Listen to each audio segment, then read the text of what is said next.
नमस्कार फ्रेंड्स, जदि आपण केउ झियो बा विवाहिता नारी को मने मने भल पाउचंती किंबा केउ झियो बा विवाहिता नारी को निज बसरे करी ताठारू निजर मन मुताबक काम हासिल करने को चाहूचंती तेबे आजिर एही भिडियोटी को पूरा देखिबे।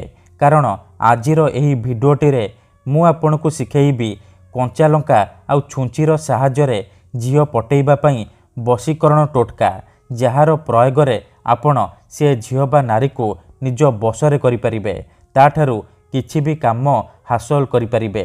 ये एते शक्तिशाली पावरफुल वशीकरण कि मात्र गोटिए थर रे से झियो बा नारी आपणक बसरे हो जिवो, जहा चाहिबे ताहा करिबो, कोनोसी प्रकार बाधा देव नाही।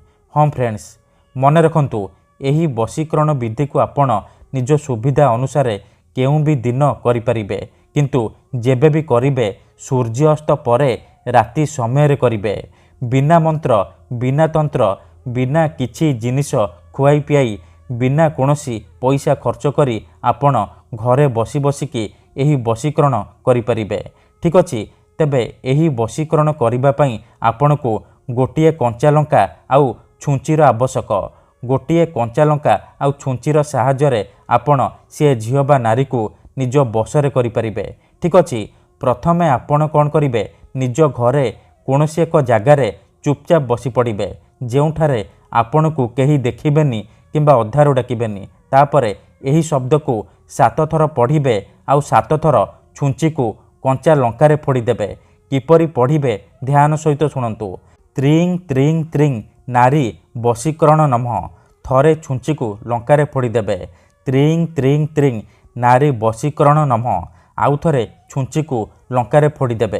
एही परि भाबे आपण 7 थर एही शब्द को पढ़िबे आउ 7 थर छुंची को लंकारे फोड़ी देबे। ठीक अछि, तापरे आपण कोन करिबे, आखि बंद करिकी जेउ झियो बा नारी को आपण निज बसरे करिबा को चाहूचंती तार नाम उच्चारण करी आपण कंचा लंकारे एही परि भाबे छुंची को फोड़िकी रखिदेबे। जेमिति आपण छुंची को लंकारे फोड़िबे सेही समय ठारू से झियो बा नारी आपणक आड़को आकर्षित हेबाकू लागिबो, आपणक पाखकू आसीबा पई चाहिबो। मात्र गोटिए दिन भितरे से झियो बा नारी आपणक प्रेम रे दीवानी हो जिवो, आपणक बसरे हो जिवो। मन रखंतु, एही विधि को करि सारिबा परे लंका आउ छुंची को नेकी आपण कोनोसी एक फूल गछ मूल रे पोती देबे। धन्यवाद।